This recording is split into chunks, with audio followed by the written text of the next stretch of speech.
এই সূরাটা অনেক বরকতপূর্ণ সূরা। এই সূরাটা বিষ্ণু ঈসা ইসলাম ফজরের সুন্নাত নামাজ যখন পড়তেন তখন পড়তেন। আমি আপনাদের খেদমতে ছোট্ট একটা সূরা, মাত্র 4 আয়াতের। আয়াত কয়টা? এই পুরা সূরাটার মধ্যে শব্দ আছে 15টা। কয়টা? এই সূরাটার মধ্যে অক্ষর আছে 47টা। কয়টা? তো 47টি অক্ষর বিশিষ্ট, 15টি শব্দ বিশিষ্ট, শুধুমাত্র কেবলমাত্র 4টি আয়াত বিশিষ্ট ছোট্ট একটি সূরা। আপনাদের খেদমতে এই চমৎকার রজনীতে আমি এই সূরার আলোকে কিছু কথা বলার চেষ্টা করব ইনশাআল্লাহ। এই সূরাটা অনেক বরকতপূর্ণ সূরা। এই সূরাটা বিষ্ণু ঈসা ইসলাম ফজরের সুন্নাত নামাজ যখন পড়তেন তখন পড়তেন এই সূরাটা। মাগরিবের সুন্নাতে বিষ্ণু ঈসা ইসলাম এই সূরাটা পড়তেন।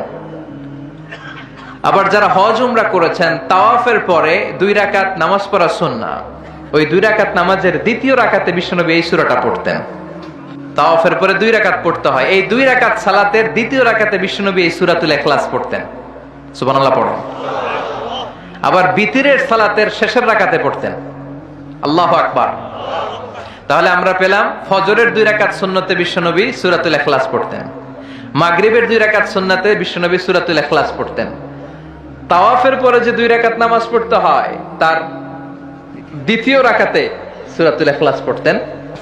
আর বিতিরের সালাত, তাহলে বিষ্ণু ঈসা ইসলাম বিতিরের সালাতের শেষ রাকাতে পড়তেন। মনে আছে? বিশ্বনবী এই সূরাটাকে বলেছেন সুলুসুল কোরআন, 1/3 অফ দ্য বুক। কি বলেছেন? সুলুসুল কোরআন, 1/3 অফ দ্য বুক। এই সূরা একবার পড়লে 10 পারার সওয়াব আমলনামায় দিবে কে? 2 বার পড়লে 20 পারার সওয়াব দিবে কে? 3 বার তেলাওয়াত করলে পুরো কোরআন খতমের সওয়াব দিবে কে? অনেক ব্যাখ্যাকারীরা বলেছেন না, সুলুসুল কোরআন দ্বারা এটা বোঝানো হয়নি যে একবার পড়লে 10 পারা। সুলুসুল কোরআন দিয়ে যেটা বোঝানো হয়েছে সেটা হচ্ছে পুরো কোরআনের 30 পারার কথাগুলোকে যদি সংক্ষিপ্ত করা হয় তাহলে 3টা কথা দাঁড়ায়। পুরো কোরআনটাকে যদি আমাকে বলেন মিজানুর রহমান আজহারি ভাই, আপনি কনসাইজ করে প্রেসাইজ করে 3 শব্দে বলেন যে কোরআন আসলে আমাদেরকে কি মেসেজ দিতে চায়, তখন 3টা কথা বলতে হবে। 1 নাম্বার হচ্ছে তাওহীদ, 2 নাম্বার হচ্ছে রিসালাত, 3 নাম্বার হচ্ছে আখিরাত। আমার সাথে সাথে বলেন, 1 নাম্বার হচ্ছে তাওহীদ, 2 নাম্বার, 3 নাম্বার, আবার 1 নাম্বার, 2 নাম্বার, 3 নাম্বার। পুরো কোরআনে এই 3টা কথাই কইছে আল্লাহ। সুবহানাল্লাহ পড়েন। তাওহীদের কথা আল্লাহ বলেছে, রিসালাতের কথা বলেছে, পরজগতের কথা, আখিরাতের কথা বলেছে। তো যেহেতু এই সূরাটা তাওহীদের ব্যাপারে আলোচনা করেছে, তার মানে কোরআনের 3 ভাগের 1 ভাগ এই সূরার ভেতরে আছে না নাই? কথা কি বুঝতে পেরেছেন? বুঝতে পারলে তাকবীর হবে আল্লাহু আকবার। সুলুসুল কোরআন, 1/3 অফ দ্য বুক। পুরো বুক, পুরো কোরআনকে কনসাইজ করলে 3 ভাগ করলে 1 ভাগ হচ্ছে তাওহীদ। এই তাওহীদের কথা এই সূরার ভিতরে ঢুকিয়ে দিয়েছে কে? আল্লাহ। আবার বিশ্বনবী কোবা পল্লীতে হিজরত করতে যে কোবা পল্লীতে মসজিদ বানালেন,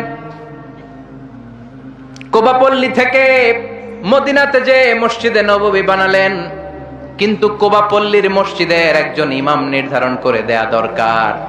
বিশ্বনবী ওই মসজিদের জন্য একজন ইমাম বানিয়ে দিলেন। বিশ্বনবীর নিয়োগ দেয়া ইমাম কোবা পল্লীতে ইমামতি করে। 3টা নামাজ জাহরি কেরাতে পড়তে হয়, মাগরিবের নামাজ, এশার নামাজ, ফজরের নামাজ। বাকি 2 নামাজে সিররি কেরাত, আওয়াজ নাই। ঠিক কি না? জোহরের আর আসরের সালাতের মধ্যে ইমাম কি আওয়াজ করে কেরাত পড়ে নাকি? শুধু পড়ে মাগরিবে, এশার সালাতে আর ফজরে। ঠিক কি না? তো ইমাম সাহেব নিয়োগ পাওয়ার পরে মাগরিবের সালাতে, এশার সালাতে, ফজরের সালাতে প্রতি রাকাতেই সূরাতুল ফাতিহার পরে যেই সূরাটা দিয়ে তিনি নামাজ শুরু করতেন, ওই সূরাটার নাম হলো সূরাতুল ইখলাস। প্রতি রাকাতে। কি আজীব কথা! প্রতি রাকাতে আগে সূরা ফাতিহার পরে আগে সূরাতুল ইখলাস, তারপরে অন্য সূরা। দ্বিতীয় রাকাতে দাঁড়িয়ে ফাতিহার পরে সূরাতুল ইখলাস, তারপরে অন্য সূরা। প্রত্যেক রাকাতে। ও মিয়া, আপনারা ইমাম রাখছেন এই মসজিদে চকরিয়াতে, বদরখালী এলাকার ইমাম সাহেব প্রত্যেক নামাজে সূরা ফাতিহার পরে খালি ইখলাস পড়ে, কুল হুয়াল্লাহ পড়ে। কি করবেন? ইমাম রাখবেন? হ্যাঁ, আজকে ইমামের একদিন কি আমার একদিন? খালি কুল হুয়াল্লাহ, কোবা পল্লীর জনগণ রেগে মেগে বিশ্বনবীর কাছে চলে গিয়েছে, কারণ নিয়োগ তো বাতিল করা যাবে না। এটা বাংলাদেশের সিস্টেমের সভাপতি সেক্রেটারির নিয়োগ করা ইমাম না, এটা বিশ্বনবীর নিয়োগ দেয়া ইমাম। চিৎকার করে বলো ঠিক কিনা? নিয়োগ দিয়েছেও বিশ্বনবী, বাতিল করলেও করবে বিশ্বনবী, ঠিক কিনা? বিশ্বনবীর দরবারে চলে গিয়েছে, যে বলে ইয়া রাসূলুল্লাহ, ইয়া হাবিবাল্লাহ, সবাই মিলে কষ্ট করে আপনারে নিয়ে মসজিদটা বানালাম, আপনার নিয়োগ দেয়া ইমামকে পেয়ে আমরা খুশি হলাম, কিন্তু ইমাম সাহেব মাগার কুল হু আল্লাহ ছাড়া কোনো সূরা পড়ে না, খালি কুল হু আল্লাহ, খালি কুল হু আল্লাহ। বিশ্বনবী বললেন বিপাকে, ঘটনা কি? এত সূরা থাকতে এইটারে পাইছে কেন? বিশ্বনবী বললেন ডেকে পাঠাও। বিশ্বনবী ইমাম সাহেবকে বললেন, আমি তোমাকে নিয়োগ দিয়েছি, তাই নিয়োগ ওরা বাতিল করার ক্ষমতা রাখে না, আমার কাছে এসেছে, আমি তোমার কাছে জানতে চাই ঘটনাটা কি। প্রতি রাকাতে সূরাতুল ফাতিহার পরে অন্য সূরা পড়ার আগে আগে সূরাতুল ইখলাস পড়ো কেন? সাহাবীর সোজা সাপটা উত্তর, ও নবী, এই সূরাটারে আমি বড্ড ভালোবাসি। কেন ভালোবাসো? সাহাবী বলে, ফিহি সিফাতুর রহমান, এই সূরার ভেতরে আমার রহমানের আল্লাহর পরিচয় আছে। এই সূরার ভেতরে আল্লাহ সংক্ষেপে এত সুন্দর নিজের পরিচয়টা দিয়েছেন গো নবী, পুরো কোরআনের কোন সূরার মধ্যে কোন আয়াতের মধ্যে আমি এই পরিচয় পাই না। যেহেতু আমার রব রহমানের পরিচয় সুন্দরভাবে এই সূরার মধ্যে আছে, তাই আমি সূরাটাকে ভালোবাসি, প্রতি রাকাতে পড়ি। বিশ্বনবী বললেন, তোমার এই অভ্যাস পরিবর্তনের দরকার নাই, যতদিন থাকবা তুমি ওই মসজিদের ইমাম, যতদিন পড়াবা ইখলাস দিয়ে পড়াবা, এই ইখলাসের প্রতি তোমার ভালোবাসা কিয়ামতের দিন তোমারে জান্নাতে ঢুকিয়ে দিবে। মর্যাদা বেশি না কম? সূরাতুল ইখলাস ছোট্ট সূরা, কিন্তু মর্যাদা বেশি না কম?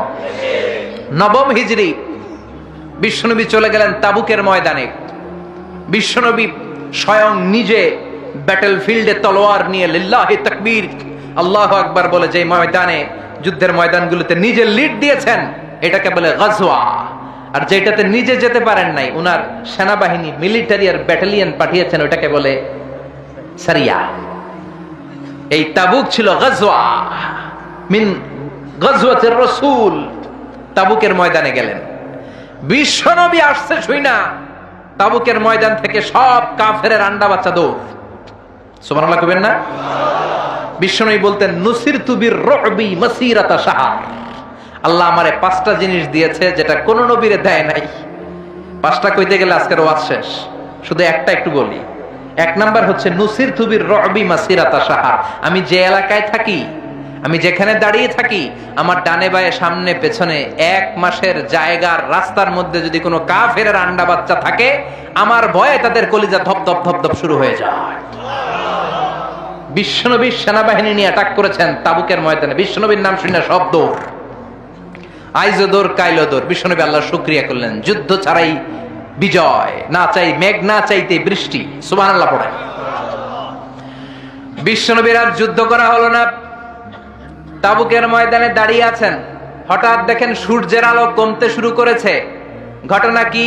তাকিয়ে দেখে সাইয়েদনা জিব্রাইল বিশাল ফেরেশতার বহর নিয়ে পৃথিবীর মধ্যে নেমে আসছে। সাইয়েদনা জিব্রাইলের পাখার কারণে সূর্যের আলো স্তমিত হয়েছে। বিশ্বনবী বললেন, ও সাইয়েদনা জিব্রাইল, ঘটনা কি? এত বাহিনী কেন? এত ফেরেশতা কেন? কত ফেরেশতা? সাইয়েদনা জিব্রাইল বলে, 1,40,000 ফেরেশতা। কেন আসলাম? সাইয়েদনা জিব্রাইল বলে, ও নবী, তাবুকের ময়দানে আপনি যুদ্ধ করতে এসেছেন, আপনি কি জানেন ওই মদিনাতে আপনার কলিজার টুকরা সাহাবী মুআবিয়া ইবনে মুআবিয়া আল মুজানি কিছুক্ষণ আগে শেষ নিঃশ্বাস ত্যাগ করেছে গো নবী। আপনার সাহাবী মুআবিয়া ইবনে মুআবিয়া আল মুজানি কিছুক্ষণ আগে শেষ নিঃশ্বাস ত্যাগ করেছে, তিনি তো চলে গিয়েছে গো নবী, তার জন্য কি আপনি গায়েবানা জানাজা পড়বেন না? বিশ্বনবী বললেন, ইন্না লিল্লাহি ওয়া ইন্না ইলাইহি রাজিউন। বিশ্বনবী বললেন, অবশ্যই পড়ব। ও সাহাবারা, তোমাদের ভাই মদিনাতে মুআবিয়া ইবনে মুআবিয়া আল মুজানি মারা গিয়েছে, চলো আমরা জানাজার নামাজ পড়ি, গায়েবানা জানাজা।